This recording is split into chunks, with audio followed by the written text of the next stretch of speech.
Les hommes, arrêtez de faire ça. Mais de quoi tu parles? Je parle d'acheter des Maserati pas chers, en pensant que ça vous met en valeur, alors que personne ne sait les réparer. Les ateliers des 26 mètres carrés vous proposent une solution moderne qui permettra de rendre votre voiture réparable à gamme. Faut reconnaître que la dame a raison. Quand les boîtiers du moteur commencent à déconner, il n'y a pas beaucoup de solutions pour les débugger et trouver les pannes. Alors vous connaissez déjà mon boîtier BTIM qui permet de savoir ce qui se passe dans l'allumage. Mais je n'avais pas de solution pour l'instant pour l'injection.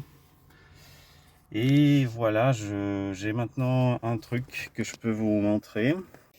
Alors la solution consiste à utiliser un soft qui s'appelle Tuner Pro RT. C'est la version payante de Tuner Pro. Et la version payante permet de lire ce que le boîtier envoie par un port série. Alors, le boîtier là d'injection, il a un port série, mais il a un diag intégré, mais je n'ai pas réussi à l'utiliser. Donc je suis obligé de modifier les proms et pour que ça envoie vraiment quelque chose d'utilisable. J'ai tout essayé, rien à faire. Ça envoie des trucs, mais c'est absolument illisible. Ensuite, il faut utiliser un pont série USB. Ça vaut que dalle, ça vaut quelques euros. Je peux éventuellement les faire, les vendre après. Et puis on se branche sur le PC. Alors moi j'ai en même temps, là j'ai aussi ce boîtier là, c'est un émulateur des proms. En fait j'avais les proms que j'avais mises dedans, je sais pas pourquoi elle avait pas les paramètres pour l'envoi par le port série, donc je fais ça en même temps parce que ça permet en fait de faire en même temps. C'est fait, le soft est fait pour mapper les moteurs qui ne sont pas prévus pour. Donc en fait on branche un émulateur, on peut modifier les cartos pendant qu'on roule, si on les connaît. Moi je les connais, hein. Et en même temps ça permet de lire les paramètres par port série, donc par un autre port USB. Donc là le moteur est atteint. Bon, 38 RPM ça veut rien dire parce que c'est la valeur minimale que ça peut avoir, mais par exemple le TPS c'est le papillon. Vous voyez, j'appuie sur la pédale, ça change. Température de l'eau de l'air, parce qu'il fait un peu chaud là, on est au soleil, batterie et tout ça. Il y a des paramètres, ça c'est des paramètres donc sur la détection des erreurs des capteurs de position du moteur, mais en fait c'est de la merde, ça marche pas. Je les lis tels qu'ils sont, hein, dans le boîtier, mais ça veut rien dire. Et puis j'ai aussi ouais, et il y a un autre truc. Bon, j'ai un autre paramètre. Donc il y a autre chose, c'est qu'il y a aussi un mode cette version permet également de connecter en partir du moment où on a ces paramètres, on peut les utiliser sur les cartos qu'on connaît pour afficher en fait quelle case de la carto est utilisée pendant que le moteur tourne. Donc là vous allez voir, je vais démarrer. Et normalement, ça c'est la carto de juste après le démarrage, l'enrichissement. Et en fait, il y a ce truc-là, il va montrer quels paramètres, quelles valeurs sont lues, parce que ça c'est la température de la flotte. Et donc ça, ce sont les nombres de rotations après le démarrage. Et puis, il y a, regardez ces paramètres-là qui sont donc les deux capteurs de position, mais bon, ça affiche de la merde. Vous voyez, donc ça vient de démarrer et puis l'enrichissement va baisser petit à petit. Et vous voyez ce truc là, il fait n'importe quoi. Voilà. Ah oui, les RPM par contre, je les ai cachés. Bon, il y a un dashboard qui permet d'afficher tout ça en mieux. Donc là vous avez le RPM, vous voyez ça monte, ça c'est la pression, en fait ça c'est en kilopascal et ça c'est relatif par rapport à, bon, 0 c'est ambiant et puis là on est dans le vide et là on est dans le boost. Vous avez la position du papillon, là j'appuie sur le papillon, vous voyez, température de l'air, j'affiche aussi donc l'injection, batterie, Et ça, c'est la position du papillon qui est utilisée par le moteur, qui est considéré comme la position du ralenti, parce qu'en fait, il le fait dynamiquement. C'est-à-dire qu'il suffit pas de régler. En fait, il détecte vraiment quelle est la position la plus basse qu'il peut observer. Voilà, et ça, c'est en fait le dwell, c'est quand c'est à 1, ça veut dire que les injecteurs ne ferment plus jamais, quoi. Ils sont tout le temps en vert. On sature les injecteurs. Donc vous voyez, là, si je monte à 2100, voilà, ça change. Là, j'appuie sur le papillon, parce que si je relâche, ça retourne au ralenti. En fait, là, il avait observé 27 parce qu'il y a une marge, il applique une marge. Et là, la pression change, et puis là, comme on tourne plus haut, la pression baisse. C'est pas complètement corrélé avec le BTM, parce que les capteurs ne sont pas les mêmes, et ce capteur de pression est beaucoup moins précis que celui du boîtier. Par contre, le régime, c'est bien le bon, hein. Là, on est à 1100, et là, on est à 1100. Vous voyez. Voilà, donc c'est ça que je voulais montrer. C'est la fin de la première partie de la vidéo. La suite sera plus détaillée et technique. Donc pour résumer, pour avoir le système de diag, il va falloir m'acheter une EEPROM. Il va falloir acheter une licence de Tuner Pro, 39 $. Il va falloir avoir ce convertisseur port série en USB que vous pourrez fabriquer vous-même, ou alors je pourrais le vendre, parce qu'en fait il faut ajouter un inverseur au convertisseur normal. Et je fournirai des fichiers de configuration de Tuner Pro qui permettront d'avoir le dashboard, les paramètres et quelques cartos et paramètres essentiels du boîtier. Ces fichiers de configuration ne seront pas lockés, donc vous pourrez les modifier.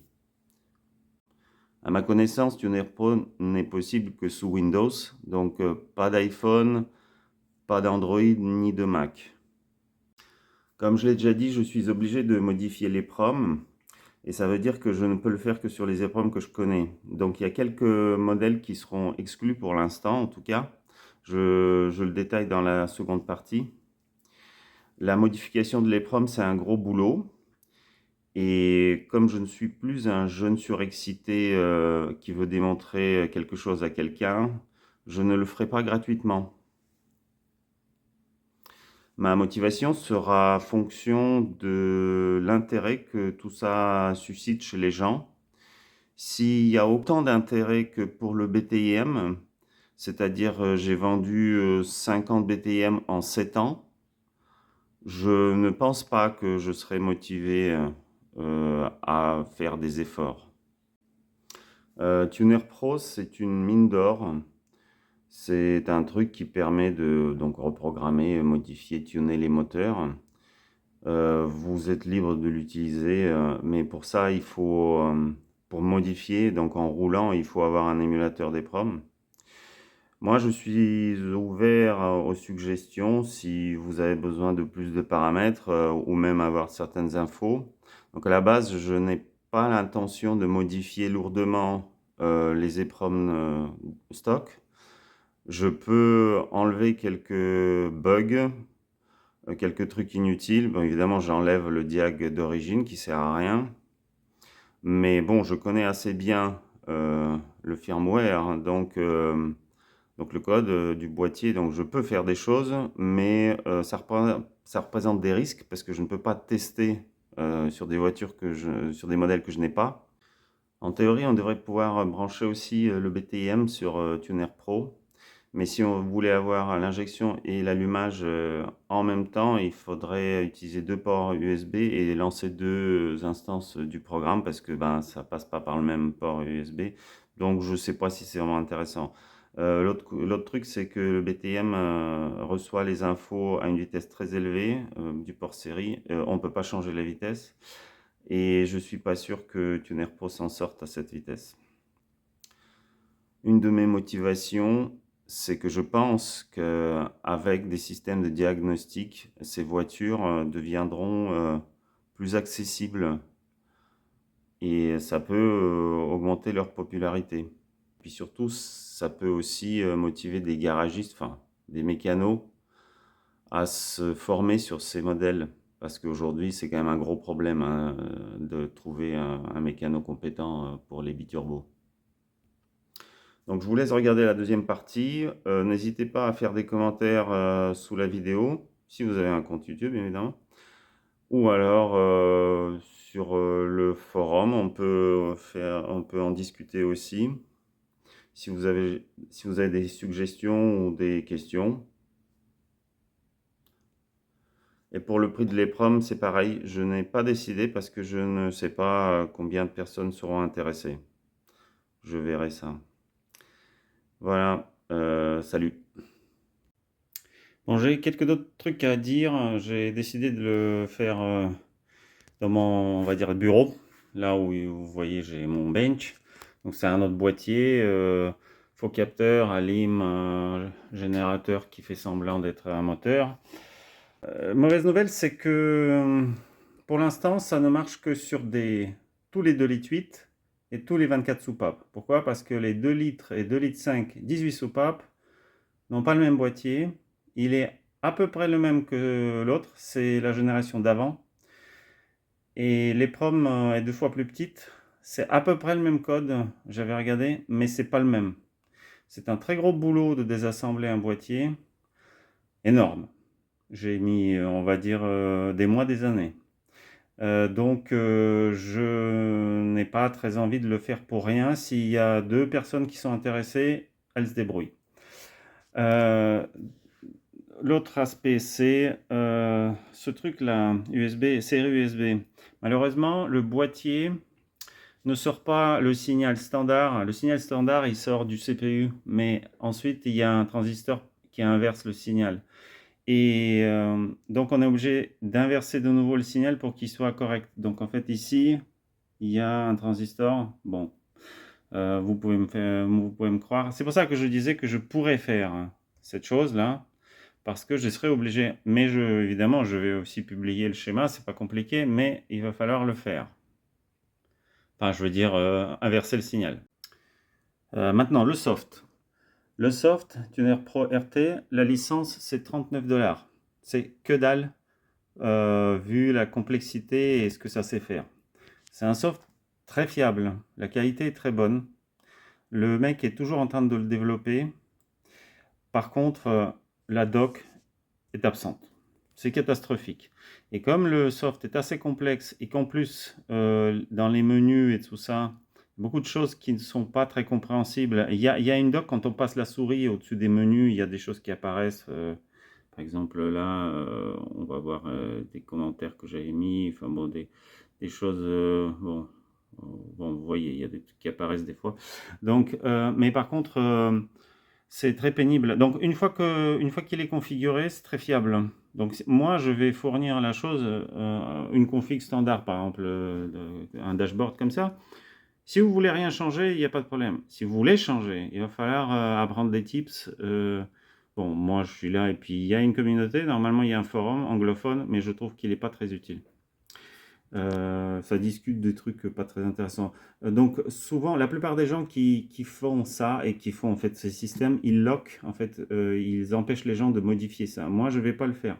Moi, je vais juste fournir un truc par défaut, mais ensuite, vous pourrez changer ce que vous voulez. Par exemple, cette jauge, elle n'existe pas, hein. Il n'existe que le capteur de pression, et ça c'est juste un ratio que je calcule et que j'affiche sous forme d'une jauge. Le RPM, ça va, mais par contre le dwell, ben, c'est forcément un calcul entre le temps, la durée d'une rotation et la durée d'injection, des choses comme ça. Donc comme on est sur le bench, je peux, donc là je suis en train de modifier la température de l'eau, vous voyez, température de l'air, je peux modifier donc papillon, pression. Next. Donc là déjà, vous voyez, le moteur est arrêté et ça, c'est la fréquence à laquelle arrive le paquet. Donc dans le paquet, il y a toutes les données, il y en a, je sais pas, 15 paramètres, un truc comme ça. Donc vous voyez, 30 fois par seconde, c'est pas mal, hein. Le firmware, ce qu'on appelle, donc c'est le code qui qui est dans l'EEPROM, enfin le code du microprocesseur hein, de l'ordinateur, parce qu'un boîtier c'est un ordinateur. Et le code est absolument à chier aussi, comme beaucoup de choses. Ça a été écrit par des gens qui étaient très mauvais en programmation. Et c'est pour ça que je n'arrive pas à comprendre, même à comprendre en ayant désassemblé le boîtier, comment ça marche et comment ce que ça envoie par le port série. La partie temps réel est horrible, donc j'ai modifié beaucoup de choses dans les algos, dans mon propre boîtier pour calculer des choses différemment. J'ai ajouté beaucoup de choses, mais alors la partie temps réel, j'ai jamais pu vraiment changer parce que surtout au niveau du démarrage, au moment du démarrage, et c'est là qu'il y a des problèmes. Donc, en gros, ce système, il est pratique. Pourquoi? Parce que moteur éteint, je sais pas ce qu'il fait le téléphone là. Vous avez tous les capteurs donc qui sont affichés. Ce qui fait que vous pouvez déjà, moteur arrêté, voir hein, si les capteurs déconnent ou pas. Donc ça, c'est l'utilité principal de ce système. D'accord? Parce que quand vous avez un truc qui ne démarre pas, ben si le capteur est faux, ben il est faux. Donc ensuite, il y a la phase de démarrage. Et en fait, le problème, c'est que le code, le programme de démarrage est vraiment horrible. C'est un cauchemar. C'est extrêmement mal écrit. Et ce qui se passe, c'est qu'on ne peut pas comprendre pourquoi ça ne démarre pas en regardant ces paramètres. Donc, par exemple, là, je vais commencer à mettre des RPM. Donc là, j'ai bon, ça tourne, on va dire comme si le moteur tournait, je sais pas moi, genre une rotation toutes les 2 secondes, un truc comme ça. Et vous voyez, tout commence à sauter là. Moi, je fais rien. En fait, c'est parce que je pense qu'il reboot sans arrêt l'algo. Mais j'ai pas réussi, j'arrive pas à comprendre comment faire marcher ça. Donc en fait, et vous allez apprendre. Donc quand votre moteur démarre, en fait, ce qu'il essaye de faire, c'est qu'il essaye de faire quelques explosions, peu importe si elles sont consécutives ou pas, pour que le régime arrive à dépasser 1000 tours par minute. Parce que là, donc je vais augmenter. Donc en fait, tant que ça tourne au démarreur, on a, bah là, il n'y a plus rien. Voilà, là, il faut éteindre tout. Donc là, on tourne au démarreur et en fait, ça reboot sans arrêt. Et vous voyez, ces trucs-là, ils sont inutilisables. Ces infos au sujet de... Ça détecte des incohérences au niveau ou que ça a trouvé les cams et les cranks, ref, mais on ne peut pas utiliser ça. Et en fait, ensuite, le RPM va passer de 240, en fait ça c'est en général 150, 240, 250 c'est le régime du démarreur, au démarreur. Et ensuite, il faut qu'il dépasse une certaine, donc plus de 1000 tours pour que ça devienne de nouveau, donc là ça s'est figé, vous voyez, ça a fait 350 et puis après ça s'est figé et il n'y a plus rien. Et en fait, j'augmente. Et là, je vais arriver, voilà, là, j'arrive à 1000 tours et ça recommence à vivre. Vous voyez à quel point c'est merdique le programme qui est dedans. Là, ça, c'est mort de nouveau. Voilà, là, on est à peu près à 1000, mais il y a quand même toujours, en fait, il arrive à faire, on va dire, 1 ou 2 tours, après il se reset, et après, par la magie, je ne sais pas pourquoi, mais il arrive à démarrer. Et à ce moment-là, tout devient stable. Et là, on a toutes les infos, etc. Et ce qui est rigolo, c'est que maintenant, on peut baisser le régime. Et tout va marcher aussi. Bon, ces trucs, ils déconnent toujours, hein, c'est n'importe quoi. Mais les capteurs, voilà, la température de l'air, elle est cohérente. Le map, non, ça c'est le papillon. Et tout marche. Et en fait, tout marche jusqu'à un régime très bas, jusqu'au démarreur. 240, ça marche. Et après, on peut augmenter et ça marche aussi. Et donc, on reçoit 25 fois par seconde. Donc, en fait, ça marche très bien. Dès que la machine a démarré, tout commence à marcher correctement. Mais avant que ça démarre, c'est de la merde. Et en fait, le problème, c'est que souvent, quand ça marche pas, ça démarre pas. Donc, en gros, les informations sont utiles en statique et une fois qu'on a démarré. Ensuite, je vais vous montrer, on va se faire des RPM genre 8005 par exemple. on reçoit de moins en moins fréquemment parce que en fait, le boîtier n'a plus le temps d'envoyer par le port série. Mais les capteurs marchent toujours, hein. Voilà, j'ai le TPS, j'ai le map qui change, les températures. Voilà, donc tout ça, ça marche. Là, de toute façon, vous êtes au-dessus du rupteur, hein, donc vous n'atteindrez jamais ça en vrai. Oui, ça c'est le CO Adjustment Pot, c'est le truc qu'il y a dans le boîtier. Ah, merde. En fait, c'est le truc pour ajuster la richesse du boîtier. Il y a un potard sur le boîtier. Alors pourquoi c'est intéressant d'avoir ce potard là, cette valeur? C'est parce que la procédure Maserati consiste à régler avec ce potard le niveau de pollution au ralenti. Donc ce machin, ce n'est pas un facteur multiplicatif, mais c'est juste une valeur qui est additionnée à la valeur d'injection. Ce qui fait que ça compte beaucoup au ralenti et ça compte que dalle en charge. Donc si vous avez un truc la richesse qui est dans les choux, dans le moteur, vous ne corrigerez avec ça que au ralenti. Donc la pollution sera contente, mais le reste, ça sera quand même dans les choux. Par exemple, si vous avez la pression d'essence qui n'est pas suffisante, ça influe à tous les régimes et à toutes les charges, alors que ce truc ne corrige que le ralenti. Donc, vaut mieux, c'est de le mettre à zéro et de régler, par exemple, la pression de l'essence. L'autre problème, c'est que ce potard n'a pas de butée. Donc, on ne sait jamais si on est loin de la butée ou pas.